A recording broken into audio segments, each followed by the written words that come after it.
What's going on, guys? Rocco here. I hope you're doing well. In this video I just wanted to show you some of my favorite underrated riffs from the 80s and early 90s.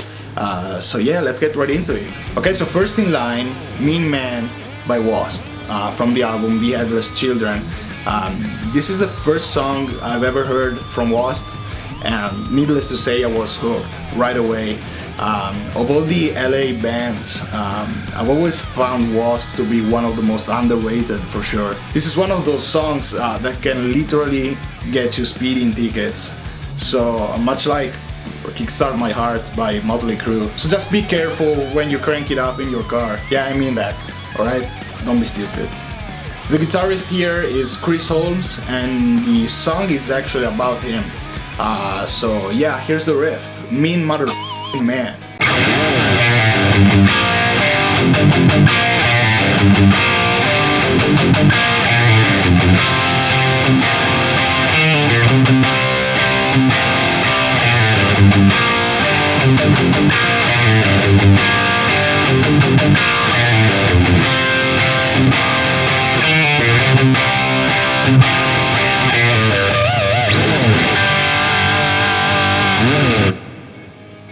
The second riff is Time to Surrender by Winger from their self-titled album. The guitarist is Reb Beach, amazing player. He also played in Dokken for a few years and he now plays in Whitesnake. The riff is in typical 80s fashion, pedal tone riff in A, with the super cool intro using the flutter technique on the whammy bar.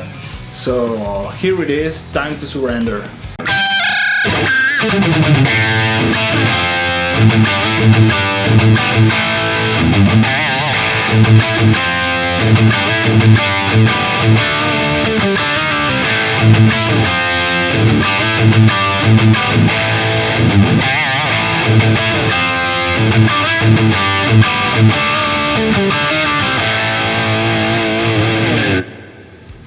Okay, so next riff, HH Boogie by XYZ.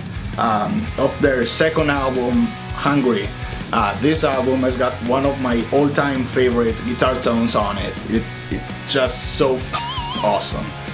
You gotta check that out if you're not familiar with it. The guitarist here was Mark Dilio, super underrated in my opinion. Another great song of this record is Face Down in the Gutter, of which, by the way, I've made a cover some time ago.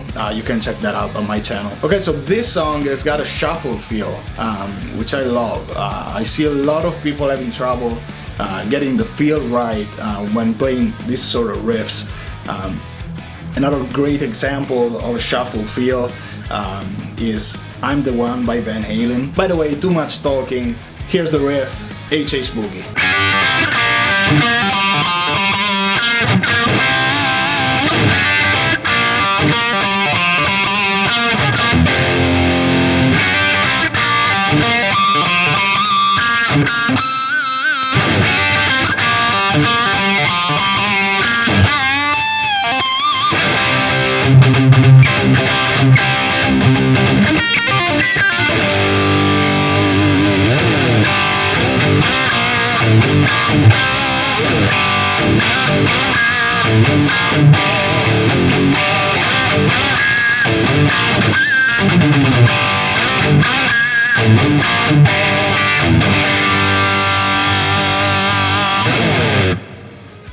Speaking of Van Halen, number 4, David Lee Roth, It's Showtime, from the album A Little Ain't Enough. This is an amazing record, and it's the last record on which Jason Becker was actually able to play. As you may know, Jason was previously in Cacophony with Marty Friedman, and while he was working on the David Lee Roth album, he was diagnosed with ALS, and but he managed to finish the recordings of the album. I believe he had to play with super light gauge of strings, like 7s or something like that, because as time went on, he was feeling weaker and weaker, obviously. But he sure delivered on that record, and It's Showtime is a prime example of his amazing ability on the instrument, and another shuffle feel one, by the way.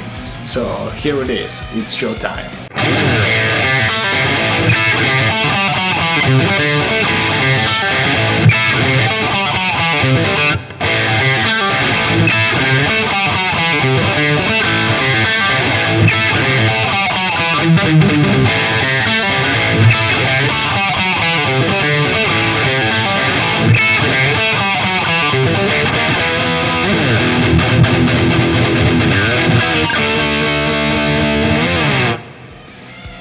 Okay, last riff.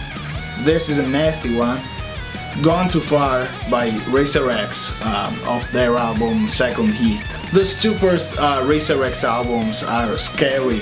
On the first one, Street Lethal, it's basically, it is Paul Gilbert. For the second album, Bruce Bouillet, who was actually a student of Paul at GIT in Los Angeles, joined the band, and the second record is even more over the top. Harmonized parts, dual guitar solos, it's complete madness. It's one of those records that either inspire you to pick up the guitar or just make you quit forever because it's just insane. This riff is a prime example of the sheer power and accuracy Paul had in those days, and yeah, here it is, Gone Too Far.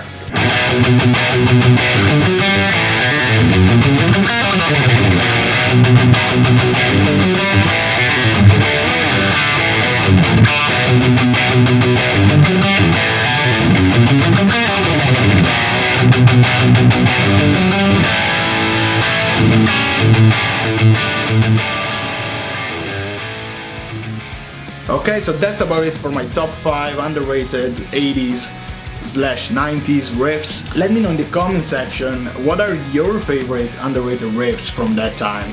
I'm sure there are tons of them. And please don't type in Ain't Talking About Love by Van Halen, because that's not really underrated. No, it's not, bro. So yeah, until next time, rock on.